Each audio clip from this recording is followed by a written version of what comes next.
শুরু করছি হুমায়ূন আহমেদের লেখা হিমু সিরিজের বই দরজার ওপাশে। আজ পঞ্চম পর্ব।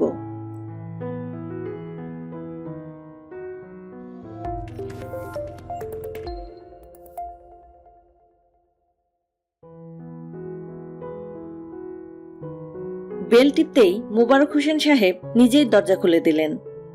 সহজ গলায় বললেন, এসো হিমু। যেন তিনি আমার জন্যই অপেক্ষা করছিলেন।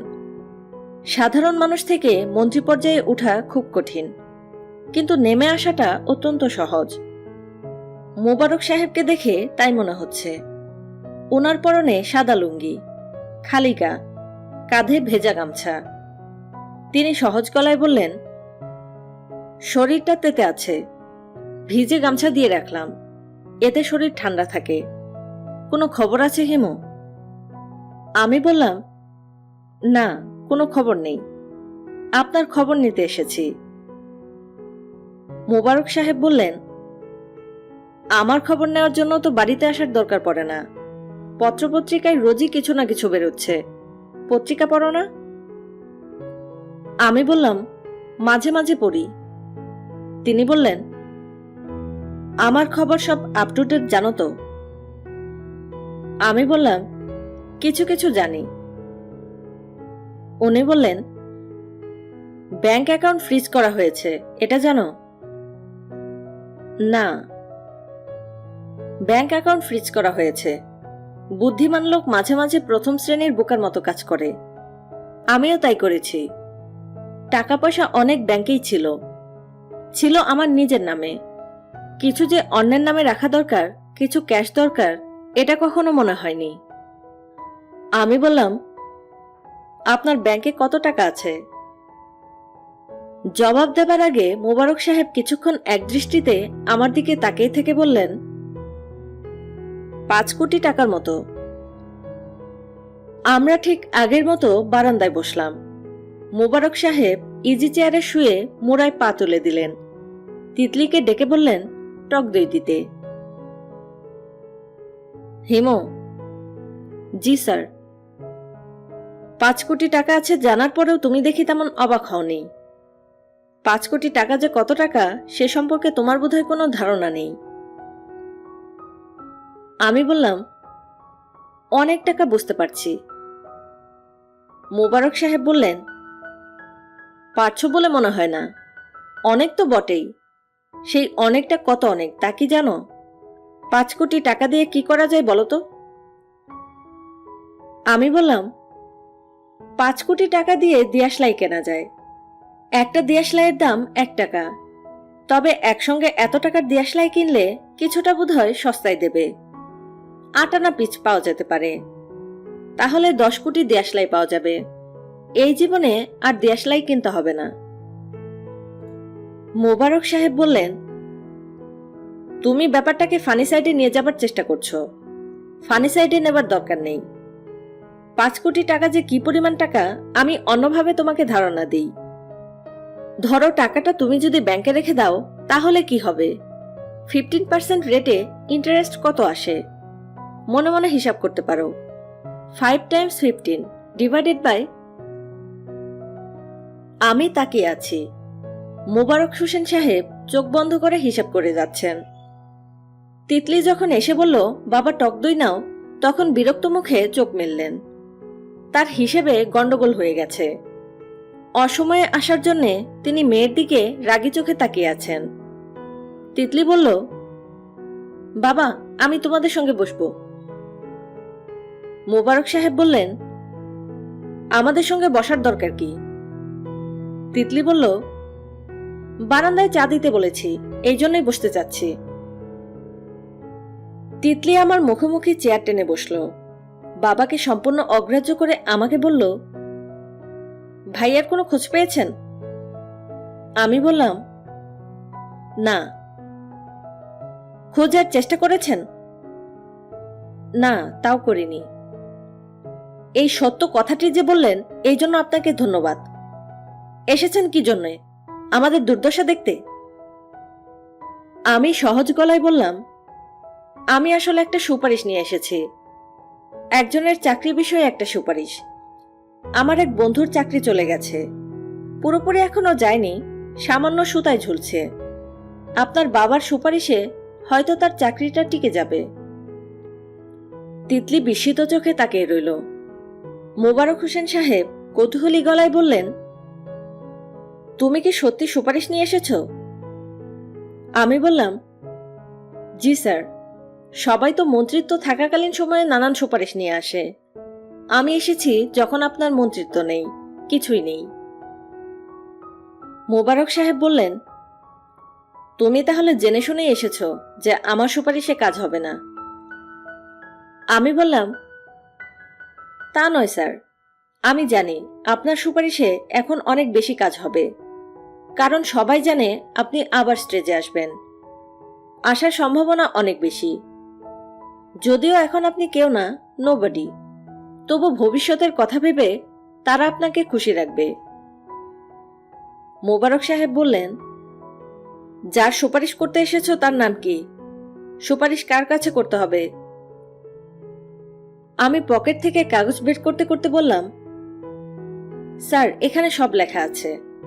ও আমার ঘনিষ্ঠ বন্ধু, ওর নাম রফিক। মোবারক হোসেন সাহেব বললেন, তুমি বসো, আমি টেলিফোন করে দেখি, তোমার কথা সত্য কিনা পরীক্ষা হয়ে যাক। আমি চুপচাপ বসে রইলাম। তিতলি নামের রাগী এবং অহংকারী মেয়েটি আমার সামনে বসে আছে। তার ঠোঁটে হাসির ক্ষীণ আভাস। কি মনে করে হাসছে কে জানে। আমি বললাম, আপনার মা কেমন আছেন? তিতলি বলল, ভালো না।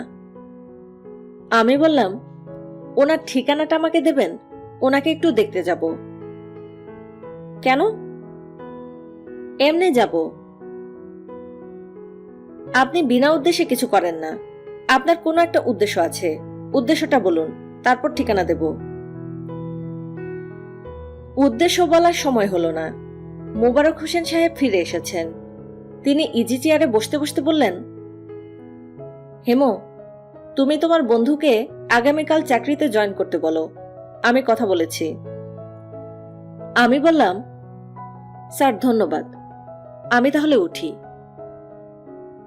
মোবারক সাহেব বললেন, বসো, চা খেয়ে যাও, চা আনছে। এদের বাড়ির বড়বাবু চা দিয়ে গেছে। মোবারক হোসেন সাহেব চায়ের কাপে চুমুক দিচ্ছেন।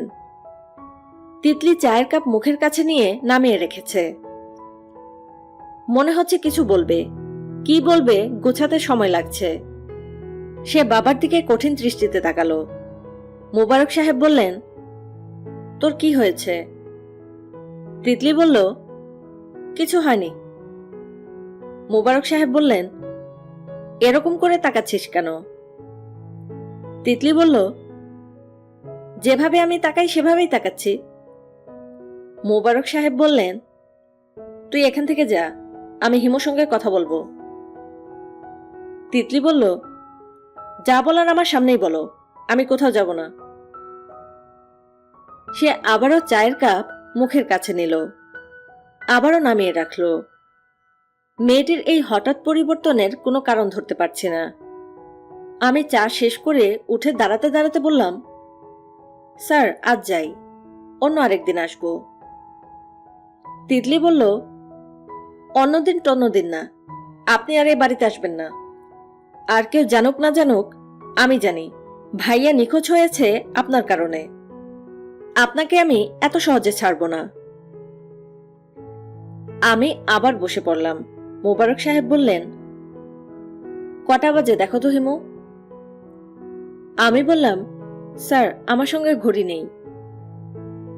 মোবারক সাহেব মেয়ের দিকে তাকিয়ে বললেন, তোর ঘড়িতে কয়টা বাজে মা? তিতলি জবাব না দিয়ে উঠে পড়ল। তেজি ভঙ্গিতে সিঁড়ি দিয়ে একতলায় নেমে গেল। মোবারক সাহেব বড় একটা নিঃশ্বাস ফেলে বললেন, মেয়েটা দ্রুত অসুস্থ হয়ে পড়ছে, টেনশন নিতে পারছে না, ঘন ঘন ইমোশনাল আউটব্রাস্ট হচ্ছে।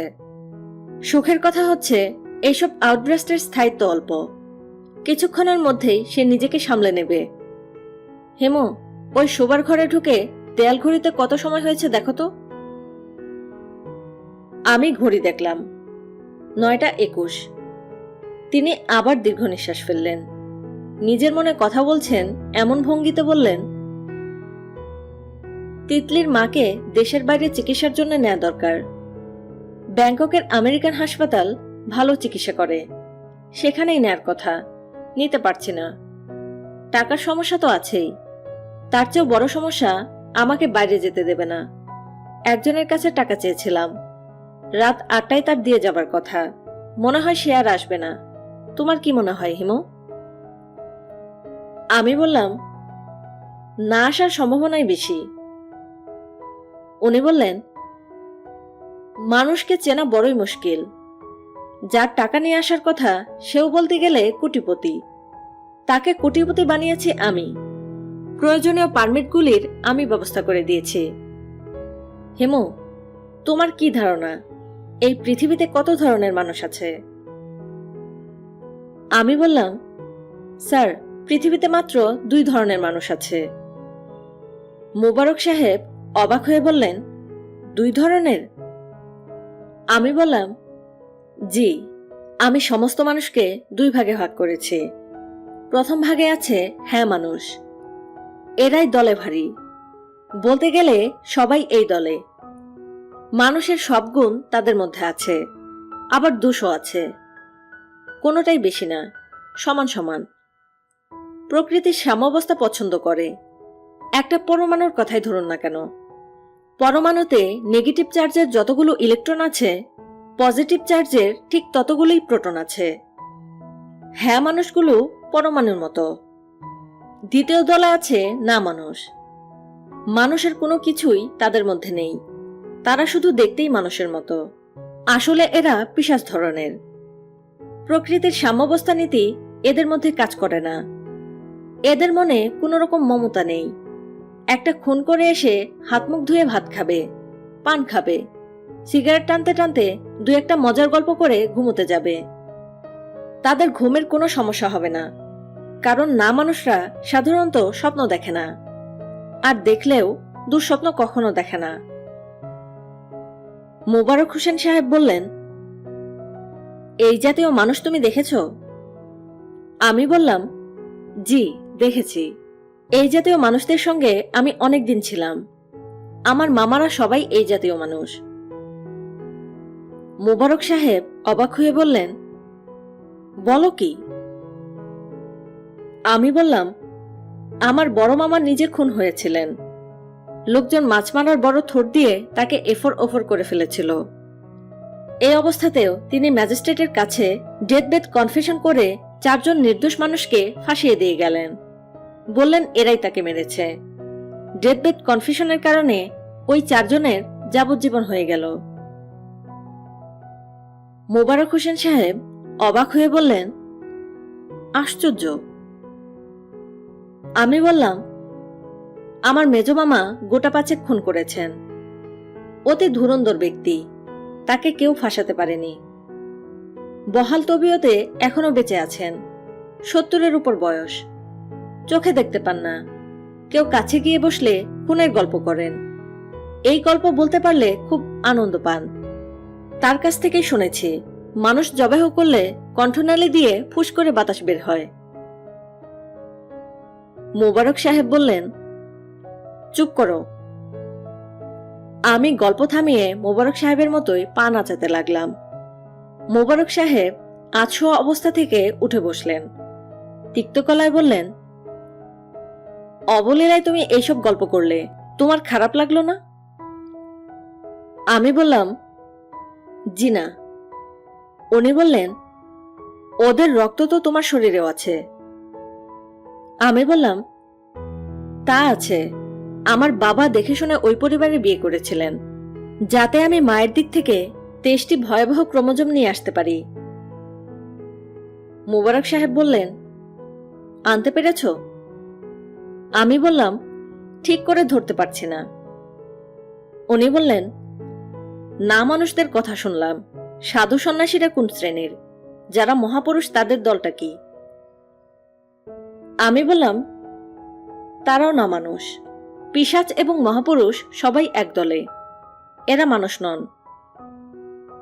মোবারক সাহেব বললেন, এই জাতীয় কথাবার্তা কি তুমি সবসময় বলো, না আজ আমাকে বলছো? আমি বললাম, সবসময় বলার সুযোগ হয় না, সুযোগ হলে বলার চেষ্টা করি। আমার কিছু শিষ্য আছে, এরা আগ্রহ করে আমার কথা শুনে, বিশ্বাসও করে। মোবারক সাহেব বললেন, তুমি নিজেকে কোন দলে ফেলো, না মানুষদের দলে? আমি বললাম, জি না, তবে না মানুষ হবার চেষ্টা করছি। যদিও বা জানি চেষ্টা করে না মানুষ হওয়া খুব কঠিন, জন্মসূত্রে হতে হয়। আপনি যেমন জন্মসূত্রে না মানুষ। মোবারক সাহেব বললেন, পিশাচ অর্থে বলছো নিশ্চয়ই? আমি বললাম, জি, পিশাচ অর্থেই বলছি। তবে পিশাচ না মানুষদের একটা বড় সুবিধা হচ্ছে এরা খুব সহজেই মহাপুরুষ না মানুষ হতে পারে। হ্যাঁ মানুষরা তা কখনোই পারবে না।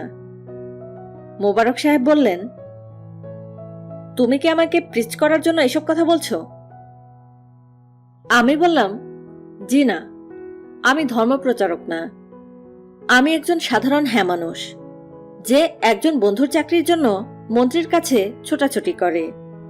মহাপুরুষরা এই কাজ কখনো করবেন না। তাদের মমতা কখনো একজনের জন্য না, অনেকের জন্য। তারা ব্যক্তিকে দেখেন না, তারা সমষ্টিকে দেখেন। মোবারক সাহেব বললেন, হিমু। জি স্যার। যাও, বাড়ি যাও। একটা কথা তোমাকে বলি, তুমি অতিশয় ধুরন্ধর ব্যক্তি, সুচ হয়ে ঢোকার চেষ্টায় আছো। আমার ব্যাপারে এই চেষ্টা করবে না। শিষ্য হবার বয়স আমার না। এই বয়সে তোমার শিষ্য হবে এরকম মনে করার কোনো কারণ ঘটেনি। আল্লাহ খুদা পাপপুণ্য এসব নিয়ে আমি কোনোদিনই মাথা ঘামাইনি, ভবিষ্যতেও ঘামাবো না। যাবার আগে আরেকটি কথা শুনে যাও। তুমি যে কাজে এসেছিলে সে কাজ হয়ে গেছে, বন্ধুর চাকরি হয়েছে, কাজেই এই বাড়িতে আর আসবে না। আমি বললাম, জি আচ্ছা স্যার। জহিরের কোনো খোঁজ যদি পাই তাহলে কি আসবো? না, তাহলেও আসবে না। ভালো কথা, জহিরও কি তোমার শিষ্য? আমি বললাম, জি না, এ পর্যন্ত মাত্র 2 জন শিষ্য পেয়েছি। আমার ফুফাতো ভাই বাদল এবং তার তরঙ্গিনী ডিপার্টমেন্টাল স্টোরের সেলসম্যান আসাদ। মোবারক সাহেব বললেন, উপদেশ দেওয়া আমার স্বভাব না, তবুও একটা উপদেশ দেই, শোনো। শিষ্যের সংখ্যা আর বাড়িও না। আমি বললাম, জি আচ্ছা। উনি বললেন, তুমি করো কি? কাজকর্মের কথা বলছি না, কাজকর্ম যে করো না তা বুঝতে পারছি, তারপরেও মানুষ কিছু করে, সেটাই জানতে চাচ্ছি। আমি বললাম, আমি ঘুরে বেড়াই, ইন্টারেস্টিং কোনো কিছু চোখে পড়লে আগ্রহ নিয়ে দেখি। মোবারক সাহেব বললেন,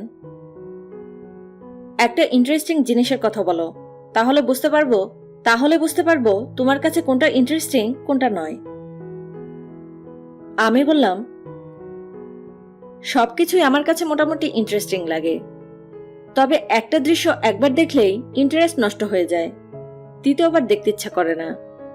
সেই অর্থে সব ইন্টারেস্টিং জিনিসই মোটামুটি দেখা হয়ে গেছে, 2-1টা বাকি আছে, সেগুলো দেখা সম্ভব হবে বলে মনে হচ্ছে না। মোবারক সাহেব বললেন, আমাকে বলো দেখে আমি পারি কিনা। আমি বললাম, একটা মানুষকে যখন ফাঁসি দেওয়া হয় তখন সে কি করে তা আমার দেখার খুব শখ। অর্থাৎ ফাঁসির মঞ্চে উঠবার আগে সে কি করে তাকায়, কিভাবে নিঃশ্বাস নেয়। অবধারিত মৃত্যুর কথা আমরা সবাই জানি, কিন্তু মৃত্যুক্ষণ জানি না বলে ব্যাপারটা বুঝতে পারি না। যদি মৃত্যুক্ষণটা জেনে যায় তখন কি হয়, সেটাই আমার দেখার বিষয়। মোবারক সাহেব বললেন, মানুষদের যে 2টি শ্রেণীর কথা বললে তার বাইরেও একটা শ্রেণী আছে, উন্মাদ শ্রেণী। তুমি সেই শ্রেণীর, এমন উন্মাদ যা চট করে বোঝা যায় না। আমার আগে কি তোমাকে এই কথা কেউ বলেছে? আমি বললাম, আমার ফুপা প্রায়ই বলেন। মোবারক সাহেব বললেন, তাকে আমার রিগার্স দেবে, তিনি নিশ্চয়ই তোমাকে বাসায় ঢুকতে দেয় না। আমি বললাম, জি, তার বাসায় যাতে না ঢুকি সেজন্য তিনি আমাকে প্রতি মাসে 500 টাকা করে দেন। মোবারক সাহেব বললেন, শুনে ভালো লাগলো। আচ্ছা, তুমি যাও। তুমি আমার যথেষ্ট সময় নষ্ট করেছ, আর না। আমি রাস্তায় নেমে অনেকক্ষণ চিন্তা করলাম কোথায় যাব। রফিককে চাকরির খবরটা দেওয়ার জন্য নারায়ণগঞ্জ যাওয়া দরকার। যেতে ইচ্ছে করছে না, মাথায় চাপা যন্ত্রণা হচ্ছে। ভাবভঙ্গিতে মনে হচ্ছে ভয়ঙ্কর ব্যথা আবার আসছে। ব্যথাটা পথের মধ্যে আমাকে কাবু করার আগেই বাড়ি ফিরে যাওয়া দরকার। দরজা জানালা বন্ধ করে ঠান্ডা মেঝেতে শুয়ে থাকতে হবে। মাথা ঢেকে রাখতে হবে ভেজা গামছায়। কিছু খেয়ে নেওয়া দরকার। একবার ব্যথা শুরু হলে 24 ঘন্টা কিছু মুখে দিতে পারবো না। কড়া কিছু ঘুমের ওষুধ খেয়ে নিলে কেমন হয়? এমন ডোজ খেতে হবে যাতে 24 ঘন্টা মরার মতো ঘুমিয়ে থাকি। ঘুম ভাঙলে দেখব মাথায় যন্ত্রণা নেই। বড় দেখে একটা ফার্মেসিতে ঢুকে পড়লাম। ফার্মেসিওয়ালাকে জিজ্ঞেস করলাম, কড়া কিছু ঘুমের ওষুধ দিতে পারবেন? ফার্মেসির মাঝবয়সী কর্মচারী নির্লিপ্ত গলায় বলল, ডাক্তারের প্রেসক্রিপশন ছাড়া পারবো না। আমি বললাম, ডাক্তার এখন কোথায় পাবো বলুন? বিরাট সমস্যা। আমার এক ছোট ভাই আছে মেন্টাল কেস। খুব বাড়াবাড়ি করলে তাকে ঘুম পাড়িয়ে রাখা হয়। এখন খুব বাড়াবাড়ি করছে, অথচ ঘরে ঘুমের ওষুধ নেই। ফার্মেসির লোকটা বলল, ওনার প্রেসক্রিপশনটা নিয়ে আসেন। আমি বললাম, ছুটে বের হয়ে এসেছি, প্রেসক্রিপশনের কথা মনে ছিল না ভাই। কি যে যন্ত্রণা করছে, লম্বা লাঠি নিয়ে সবাইকে তাড়া করছে। এই সময় কি আর প্রেসক্রিপশনের কথা মনে থাকে? লোকটা বলল, তাকে কোন ওষুধ দেওয়া হয় সেটা জানা দরকার না? আমি বললাম, এতদিন ফার্মেসি চালাচ্ছেন, আপনি কি ডাক্তারের চেয়ে কম জানেন নাকি? এমন কিছু একটা দিন যাতে 24 ঘন্টা ঘুমিয়ে থাকে। লোকটা বলল, হিপনল নিয়ে যান, 10 মিলিগ্রামের 4টা ট্যাবলেট খাইয়ে দেন, 24 ঘন্টা নড়াচড়া করবে না। আমি বললাম, মরে যাবে না তো? লোকটা বলল, আরে না, মানুষ মরা কি এত সহজ? আমি বললাম, খাওয়ার কতক্ষণ পর অ্যাকশন হয়? উনি বললেন, 8 ঘন্টার মধ্যে অ্যাকশন শুরু হবে। আমি বললাম, দিন তাহলে 4টা হিপনল দিন। 4টা হিপনল ফার্মেসির কর্মচারীর সামনেই মুখে দিয়ে গিলে ফেললাম। হাসি মুখে বললাম, 1 গ্লাস পানি দিন, মুখ তিতা লাগছে। ভদ্রলোক কোনো উচ্চবাচ্য করলেন না। তার চোখ অবশ্য বড় বড় হয়ে গেল। পানি এনে দিলেন। আমি এক চুমুকে পানি খেয়ে হাই তুলতে তুলতে বললাম, একটা টেলিফোন করব, টেলিফোনটা দিন। ভয় নেই, কল পিছু 5 টাকা করে দেব। আমার বন্ধুকে একটা খবর দিতে হবে, ওর চাকরি হয়েছে সেই খবর। অবশ্য বন্ধুর বাড়িতে টেলিফোন নেই, ওদের পাশের বাসায় একটা টেলিফোন আছে, অন রিকোয়েস্ট, অর্থাৎ বিনীত গলায় বললে ওরা ডেকে দেয়। ফার্মেসির লোকটা বলল, টেলিফোন তালা বন্ধ। আমি বললাম, তালা বন্ধ থাকলে খুলবার ব্যবস্থা করুন। যত তাড়াতাড়ি করবেন ততই ভালো। বেশি দেরি হলে আপনার দোকানে ঘুমিয়ে পড়ব। আমার হার্ট খুবই দুর্বল। যে কড়া ঘুমের ওষুধ খাইয়েছেন, এখানেই ভালো মন্দ কিছু হয়ে যেতে পারে। তখন আপনি বিপদে পড়বেন। ডাক্তারের প্রেসক্রিপশন ছাড়া ওষুধ দিয়েছেন। ভদ্রলোক শঙ্কিত ভঙ্গিতে টেলিফোন বের করে দিলেন। তালাও খোলা হলো। আমি ডায়াল করতে করতে বললাম, মিথ্যা কথা বলবেন না ভাই। ছোটখাটো মিথ্যা বলতে বলতে পরে অভ্যাস হয়ে যাবে। একদিন দেখবেন ক্রমাগত মিথ্যা বলছেন। এই যে নাম্বারটা ডায়াল করছি, ওদেরকে যখন বলবো পাশের বাসার রফিককে একটু ডেকে দিন, ওরা বলবে এখন সম্ভব হবে না, বাসায় কাজের লোক নেই। ওরা একটা মিথ্যা কথা বলবে, যে কারণে ওদের রাজি করানোর জন্য আমাকে আরেকটা মিথ্যা বলতে হবে। মিথ্যা নিয়ে আসে মিথ্যা, সত্য জন্ম দেয় সত্যের। বুঝতে পারছেন তো ভাই সাহেব? আমি টেলিফোন করলাম। Hello hello. ওপাশ থেকে অল্প বয়সী মেয়ের গলা পাওয়া গেল, রিন রিনে মিষ্টি গলা। আপনি কাকে চাচ্ছেন? আমি বললাম, তোমাদের পাশের বাড়ির রফিককে, যার মা মারা গেছেন। ওনাকে তো এখন ডাকা যাবে না, আমাদের বাসায় এখন কাজের লোক নেই। আমি বললাম, কাজের লোক কখন আসবে, অর্থাৎ কখন টেলিফোন করলে রফিককে ডেকে দেওয়া যাবে? মেয়েটি বলল, আমাদের কাজের লোক তো ছুটিতে দেশে গেছে, কবে আসবে কে জানে। আমি বললাম, তাহলে তো তোমাদের খুব সমস্যা হলো। মেয়েটি বলল, আপনি কে? আমি বললাম, আমি একজন অকাজের লোক।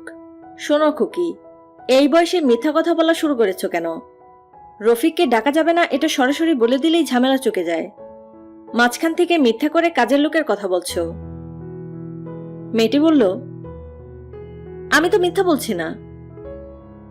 আমি বললাম, বেশ, ধরে নিলাম মিথ্যা বলছো না। সত্যি তোমাদের বাসায় কাজের লোক নেই? তাহলে তো তুমি চট করে তাকে খবরটা দিতে পারো, পারো না? মেয়েটি বলল, না, পারি না, আমার চিকেন পক্স, আমাকে মশারির ভেতর থাকতে হয়।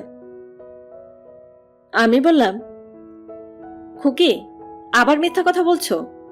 একটা মিথ্যা বললে 10টা মিথ্যা বলতে হয়। কাজের লোক দিয়ে শুরু করেছো, এখন চলে এসেছো জল বসন্তে। আরো খানিকক্ষণ কথা বললে আরো মিথ্যা বলবে। মেয়েটা খিলখিল করে হেসে ফেলল। হাসিটা শুনে ভালো লাগলো। এত আন্তরিক ভঙ্গির আনন্দময় হাসি অনেকদিন শুনিনি। সঙ্গে সঙ্গে মন ভালো হয়ে গেল, মাথার যন্ত্রণা চট করে খানিকটা কমে গেল। আমি কোমল গলায় বললাম, হাসছো কেন খুকি? মেয়েটি বলল, আপনার পাগলামি ধরনের কথাবার্তা শুনে খুব মজা লাগলো, এই জন্য হাসছি। আপনি ধরুন, আমি রফিক ভাইয়াকে ডেকে দিচ্ছি। মেয়েটি আরো খানিকক্ষণ হাসল। হাসতে হাসতে বলল, আমাকে খুকি খুকি করছেন, এই জন্য খুব মজা লাগলো। আমি মোটেও খুকি না, মেডিকেল কলেজে 5th ইয়ারে পড়ি, এবং আমার সত্যি সত্যি চিকেন পক্স। বাসায় শুধু যে কাজের লোক নেই তাই না, কেউই নেই, সবাই বিয়ে বাড়িতে গেছে। আমার খালাতো বোনের বিয়ে। আমার কথা কি সত্যি বলে মনে হচ্ছে? আমি বললাম, হ্যাঁ হচ্ছে। মেয়েটি বলল, ধরে থাকুন, আমি ভাইয়াকে ডাকছি। আমি বললাম, তাকে ডাকতে হবে না, তাকে শুধু একটা খবর দিয়ে দেবেন যে তার চাকরির ঝামেলা মিটেছে, সে যেন কালই অফিসে যায়, আর আপনি দয়া করে আমাকে ক্ষমা করবেন। মেয়েটি বলল, আপনাকে ক্ষমা করা হলো। মেয়েটা আবারও হাসছে। আমি টেলিফোন রিসিভার নামিয়ে রাখলাম। মাথার যন্ত্রণা পুরোপুরি চলে গেছে। আমি ফার্মেসির কর্মচারীর দিকে তাকিয়ে মধুর ভঙ্গিতে হাসলাম। সে শিউরে উঠল। আমি বললাম, কই, ঘুম তো আসছে না, আরো 2টা হিপনল দিন, 1 গ্লাস পানি আনুন। আরেকটা কথা ভাই সাহেব, আপনার দোকানে আজ ঘুমাবো বলে স্থির করেছি। আপনি কি কোনো বেঞ্চ টেন্স দিতে পারবেন? ডাক্তারের প্রেসক্রিপশন ছাড়া ওষুধ দেওয়ার বিপদ দেখলেন? মোবারক হোসেন সাহেবকে গ্রেপ্তার করা হয়েছে। তার বিরুদ্ধে অভিযোগ গুরুতর। নিধু বৈরাগী হত্যা মামলা, 4 বছর আগের হত্যাকাণ্ড। নিধু বৈরাগীর ছোট ভাই নিতাই বৈরাগী 4 বছর পর মোবারক সাহেবকে আসামি করে মামলা করেছে। মামলা তদন্তের ভার দেওয়া হয়েছে সিআইডি পুলিশের উপর। তদন্তকারী অফিসার সাংবাদিকদের বলেছেন, তদন্ত অতি সন্তোষজনক। এমন সব এভিডেন্স পাওয়া গেছে যা এত সহজে চট করে পাওয়া যায় না।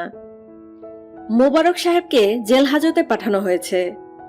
তার জামিনের আবেদন নাকচ করে দেওয়া হয়েছে। ওই বাড়িতে আমার যাওয়া নিষেধ, তবু একদিন গেলাম। বাড়ির গেটে তালা ঝুলছে, বিরাট তালা। বাড়ির লোকজন কোথায় কেউ বলতে পারল না। কোথায় গেলে খোঁজ পাওয়া যাবে তাও কেউ জানে না। মানুষজন না থাকলে অতি দ্রুত বাড়ির মৃত্যু ঘটে। বাড়ির আশেপাশে দাঁড়ালেই গা ছমছমানো ভাব হয়।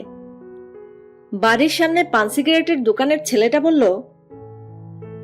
ওনার দেশের বাড়ি যান, ওইখানে খোঁজ পাইবেন।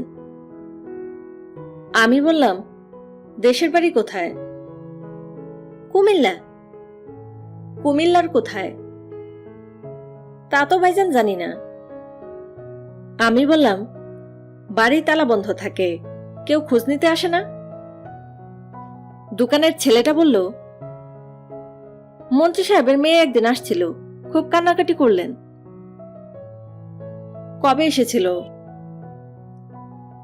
তাও ধরেন 1 সপ্তাহ। গুলশানের কোনো এক ক্লিনিকে ওনার স্ত্রী ছিলেন। গুলশান এলাকার যত ক্লিনিক ছিল সব খুঁজলাম। মোবারক হোসেনের স্ত্রী তার কোনোটিতেই নেই, কোনোদিন নাকি ছিলেনও না। এদের কোনো খোঁজ বের করার একমাত্র উপায় হলো মোবারক হোসেন সাহেবের সঙ্গে দেখা করা। সেটি কি করে সম্ভব তাও বুঝতে পারছি না।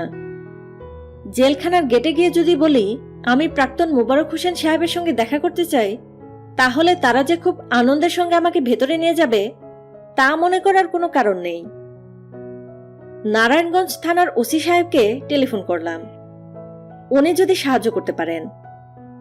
ভদ্রলোক বিমর্ষ গলায় বললেন, আমি সামান্য ওসি, আমার স্থান চুনোপুটিরও নিচে, আর এই মামলা রুই কাতলার মামলা, দেখা করতে পারবেন বলে মনে হয় না। আমি বললাম, তবু একটু চেষ্টা করে দেখি, কি করতে হবে বলুন তো। ওসি সাহেব বললেন, নিয়ম কানুন আমিও ঠিক জানি না, ডিআইজি প্রিজনকে অ্যাড্রেস করে দরখাস্ত করতে হবে। কেন দেখা করতে চান, আসামির সঙ্গে আপনার সম্পর্ক কি, সব দরখাস্তে থাকতে হবে। আমি খোঁজখবর করে একটা দরখাস্ত না হয় আপনার জবানিতে লিখে নিয়ে আসি। আমি বললাম, এতটা কষ্ট আপনি করবেন?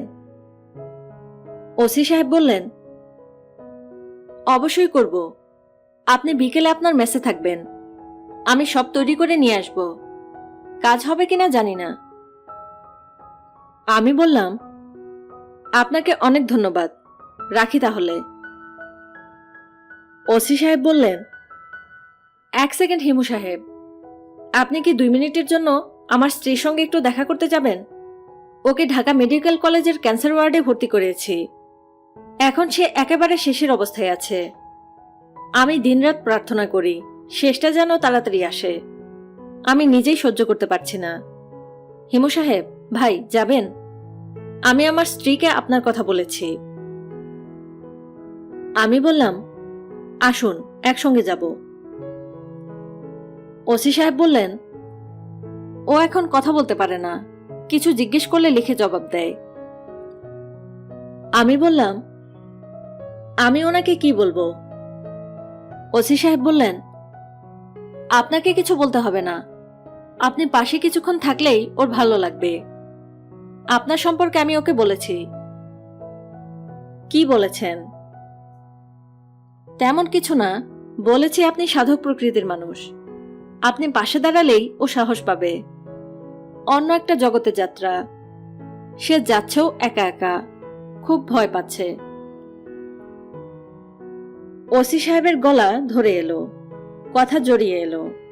আমি শান্ত স্বরে বললাম, ওসি সাহেব, আপনি কাঁদছেন নাকি? ওসি সাহেব সঙ্গে সঙ্গে স্বাভাবিক গলায় বললেন, কাঁদছি না, আমরা পুলিশ, এত সহজে কাঁদলে কি আমাদের চলে? ভদ্রমহিলা বোধহয় ঘুমোচ্ছিলেন। ওসি সাহেবকে নিয়ে পাশে দাঁড়াতেই তার ঘুম ভাঙল। ভদ্রমহিলা এককালে রূপবতী ছিলেন কিনা আজ তার কিছুই বোঝার উপায় নেই। কুৎসিত চেহারা, মাথায় কোনো চুল নেই, মুখের চামড়া শুকিয়ে হাড়ের সঙ্গে লেগে গেছে। একটা জীবন্ত মানুষ, পড়ে আছে নোংরা শুকনো মাংসের দলার মতো। প্রকৃতি এর সবকিছু কেড়ে নিয়েছে। কি ভয়াবহ নিষ্ঠুরতা! কিন্তু সব কি নিতে পেরেছে? আমি ভদ্রমহিলার চোখের দিকে তাকিয়ে চমকে গেলাম। কি সুন্দর চোখ! শুধু পৃথিবীতে নয়, অনন্ত নক্ষত্রবহীন সমগ্র সৌন্দর্য এই 2 চোখে ছায়া ফেলেছে। এত সুন্দর চোখ কোনো মানবীর হতে পারে না। আমি তার চোখের দিকে তাকিয়ে হাসি মুখে বললাম, রানো আপা কেমন আছেন? ভদ্রমহিলা একটু চমকালেন। তারপর স্বাভাবিক হয়ে গেলেন। তিনি হাসলেন। তার সেই হাসি মুখে ধরা পড়ল না, চোখে ধরা পড়ল। ঝিকমিক করে উঠল চোখ। আমি বললাম, রানু আপা, আপনার চোখ এত সুন্দর কেন বলুন তো? এত সুন্দর চোখ মানুষের থাকা উচিত না, এটা অন্যায়।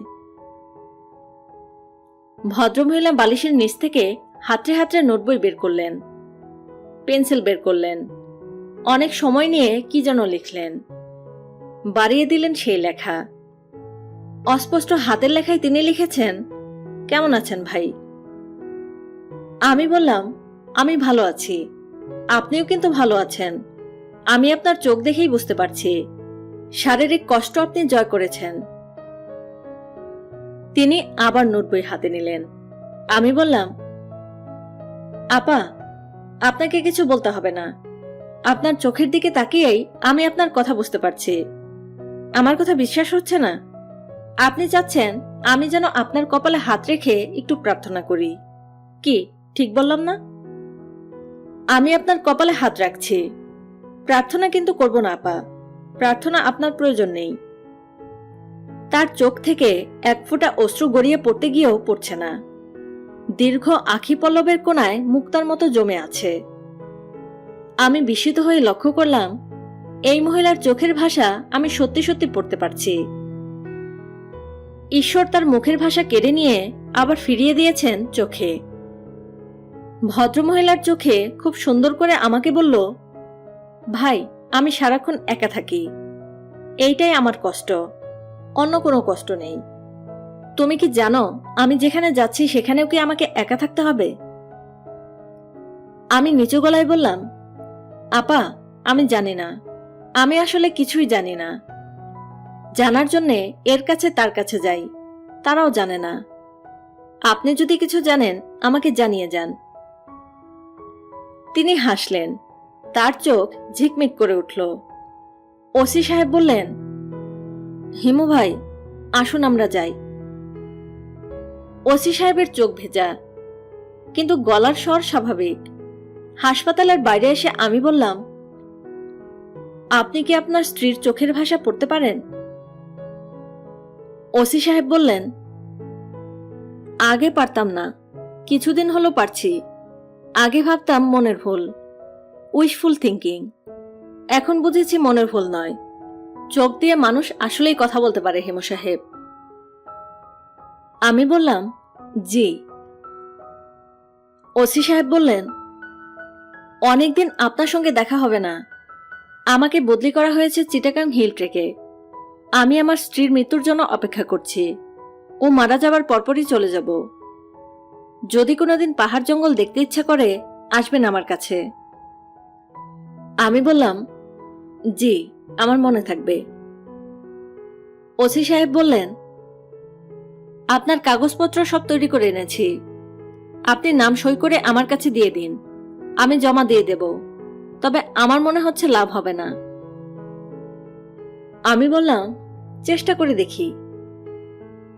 ওসি সাহেব বললেন, দেখুন, চেষ্টা করে দেখুন, কিছু হবে না জেনেও তো আমরা চেষ্টা করি। আমি বললাম, আপনি কি আবার হাসপাতালে যাবেন? ওসি সাহেব বললেন, জি না, বাসায় চলে যাব। দুইটা ছোট ছোট বাচ্চা বাসায়। পুলিশের ছেলে মেয়ে হওয়া সত্ত্বেও ওরা অসম্ভব ভীতু। আমি বললাম, তারা মাকে দেখতে আসতে চায় না? ওসি সাহেব বললেন, চায়, আমি আনি না। আপনার কি মনে হয় আনা উচিত?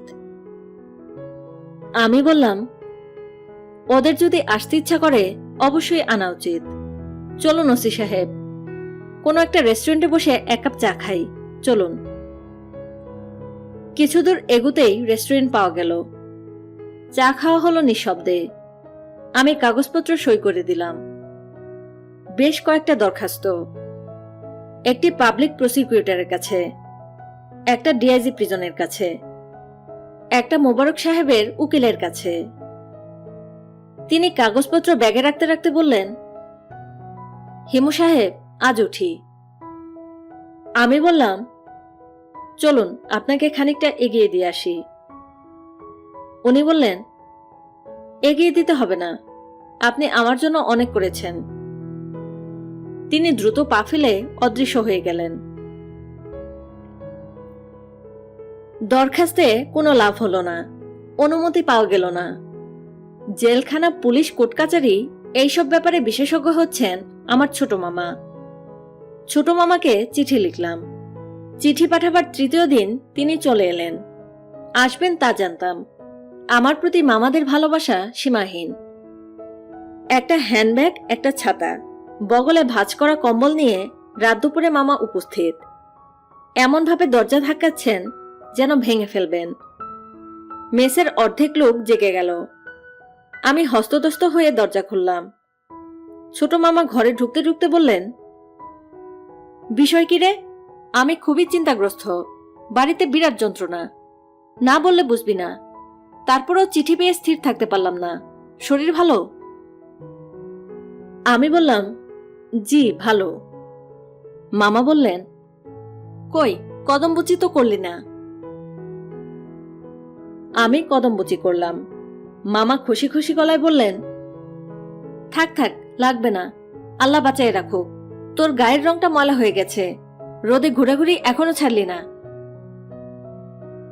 আমি বললাম, মামা হাত মুখ ধুয়ে নেন। মামা বললেন, হাত মুখ আর ধোবো না, একবারে গোসল করে ফেলবো।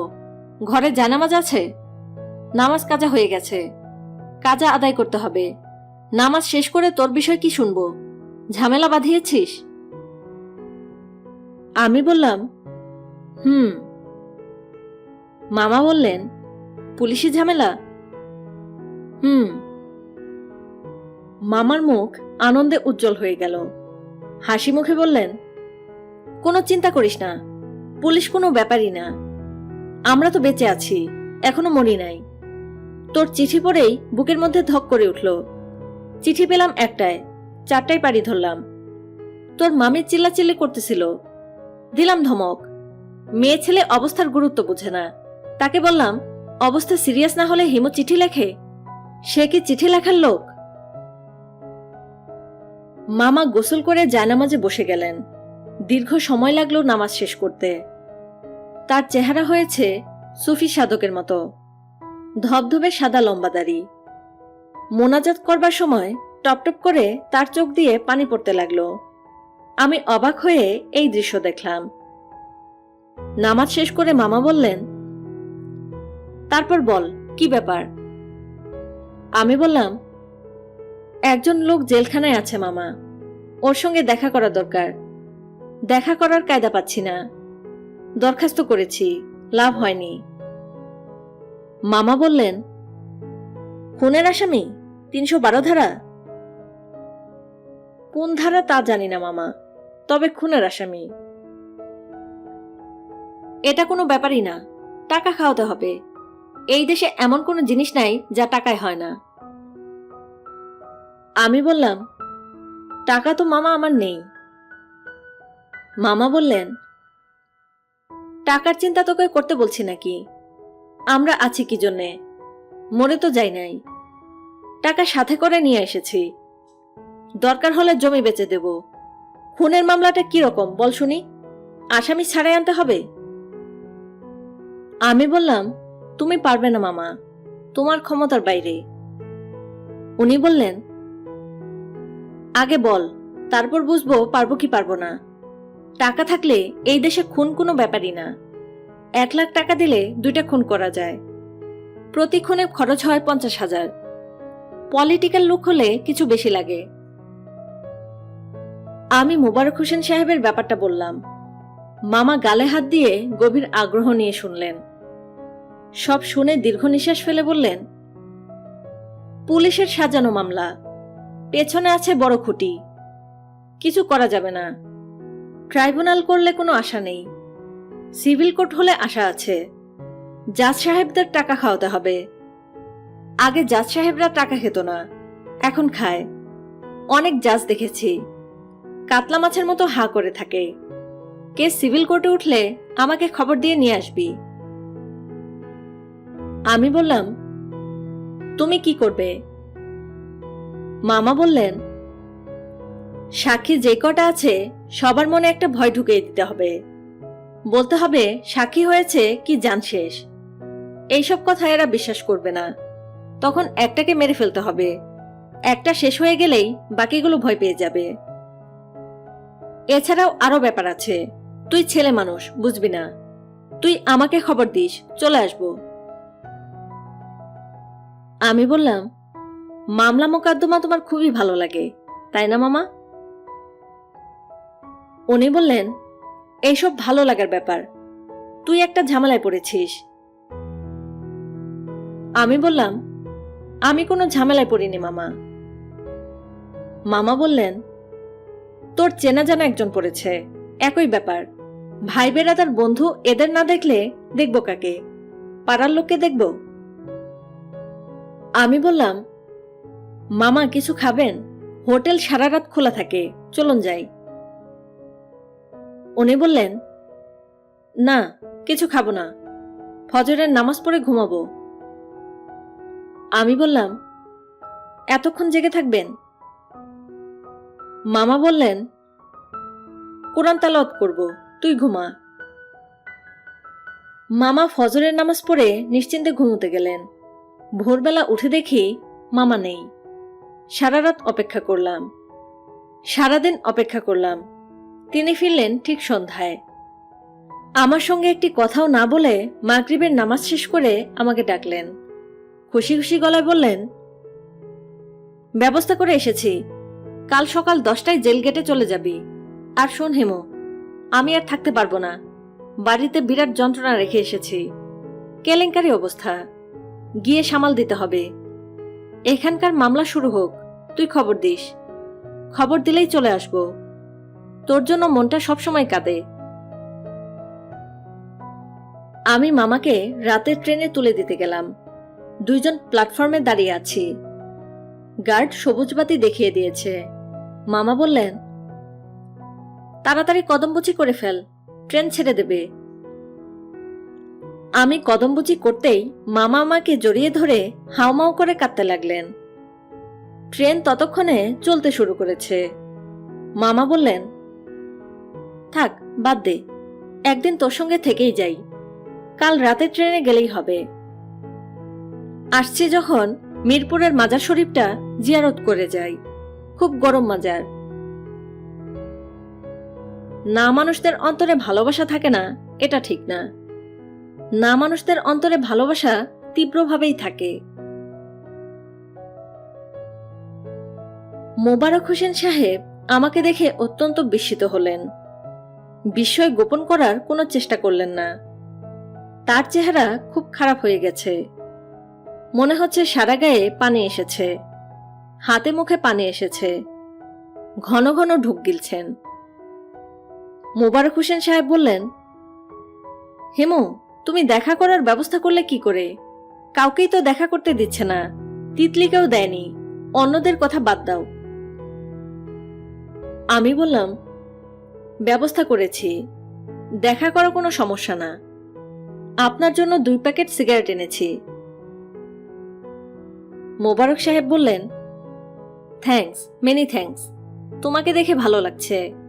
ওই দিন তোমাকে আজে বাজে কথা বলেছি। যদি এই যন্ত্রণা থেকে মুক্তি পাই, যদি বের হতে পারি, আমি তোমাকে খুশি করে দেব। আমি বললাম, আমি এমনিতেই খুশি। চাচা, আপনি সিগারেট খান, আমি দেখি। মোবারক সাহেব বললেন, তাও জানি, ভালো লাগছে তোমাকে দেখে। এখন মনে হচ্ছে আমি একেবারে একা না।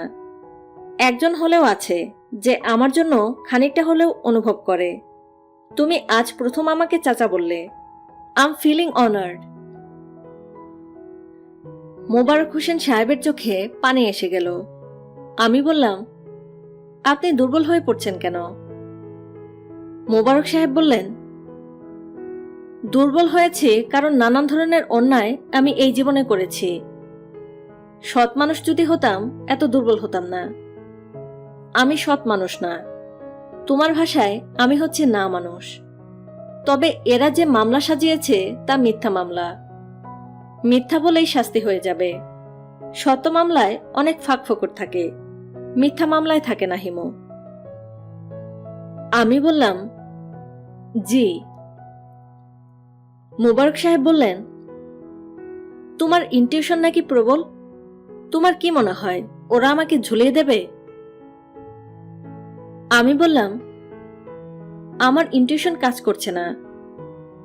উনি বললেন, আমারটাও কাজ করছে না। তোমার মতো আমার ইনটিউশনও প্রবল, কিন্তু এখন কিছুই করতে পারছি না। ভালো কথা, তোমাকে এখানে কতক্ষণ থাকতে দেবে?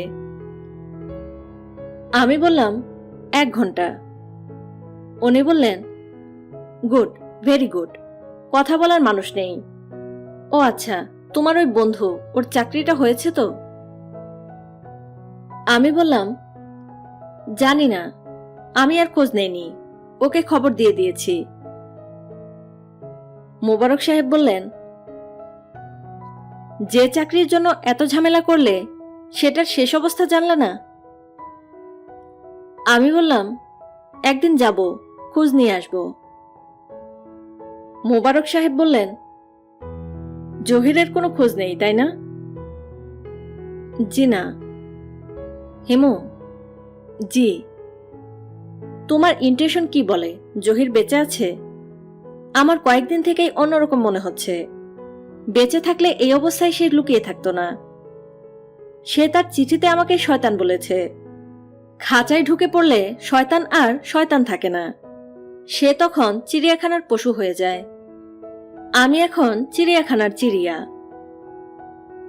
আমি বললাম, খাঁচা থেকে যদি বের হতে পারেন তখন কি হবেন?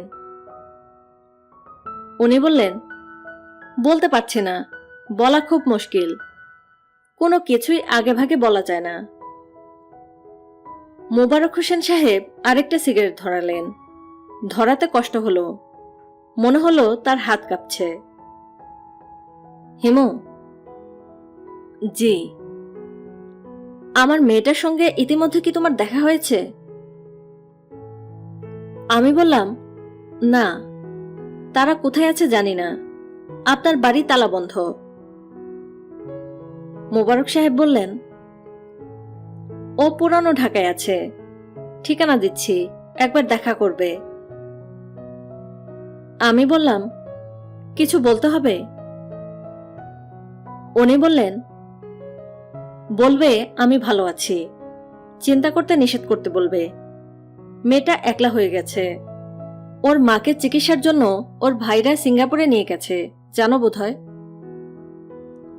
আমি বললাম, জানতাম না, এখন জানলাম।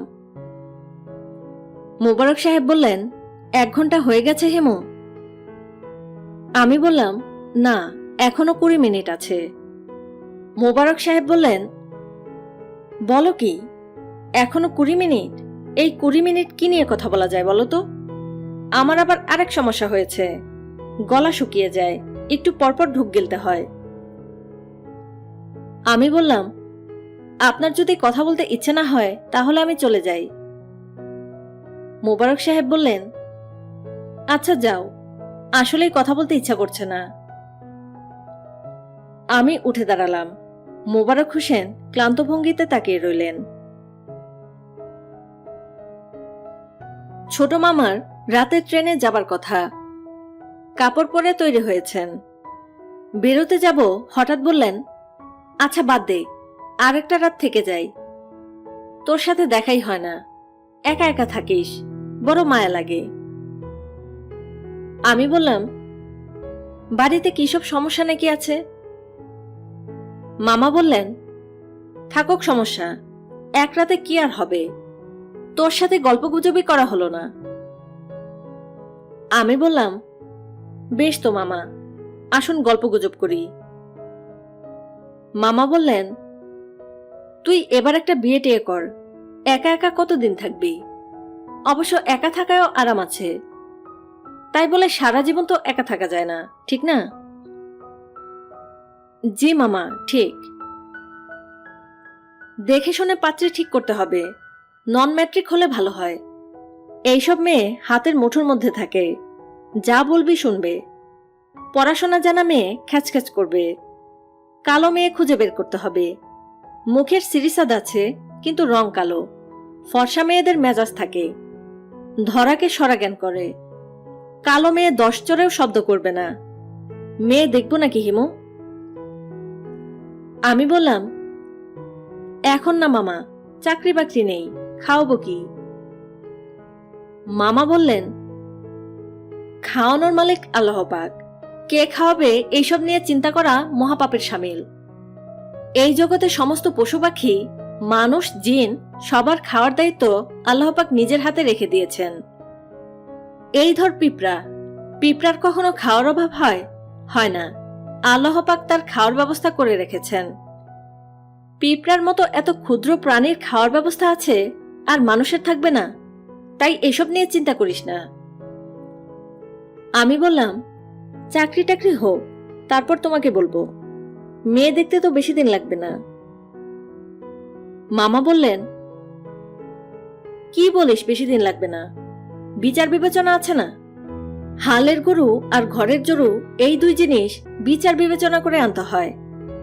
চাকরি চাকরি করে মাথা খারাপ করিস না। চাকরিতে বরকত নাই, বরকত হলো ব্যবসায়। নবীজিও ব্যবসা করতেন, তোকে ব্যবসায় লাগিয়ে দেব। আমি বললাম, কিসের ব্যবসা? মামা বললেন, কাপড়ের ব্যবসা। শাহদের বড় একটা কাপড়ের দোকান আছে আমাদের অঞ্চলে। হারামজাদাকে স্ক্রু টাইট দিতেছি, এমন টাইট দিতেছি যে জলের দামে দোকান বেচে ইন্ডিয়ায় ভাগা ছাড়া গতি নেই। ওই দোকান তোকে কিনে দেব।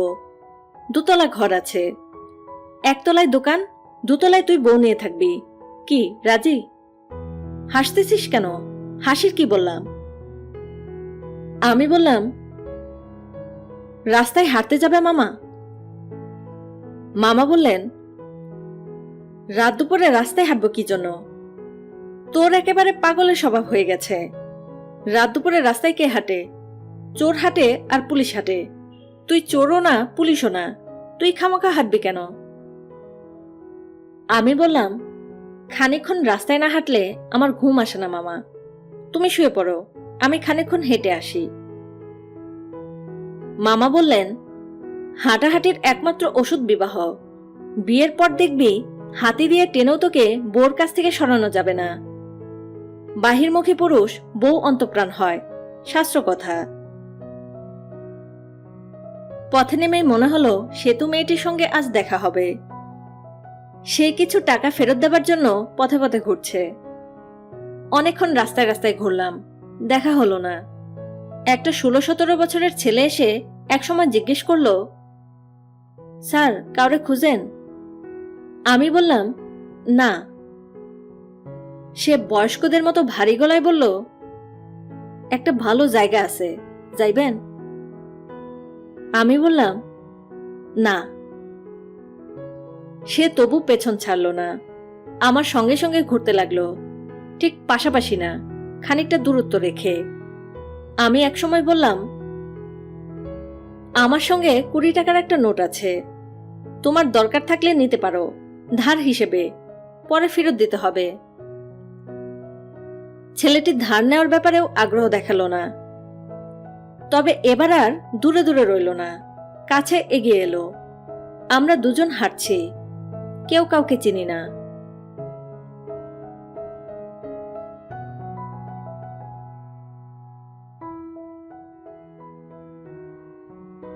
বইটির 5ম পর্ব এখানেই শেষ হলো।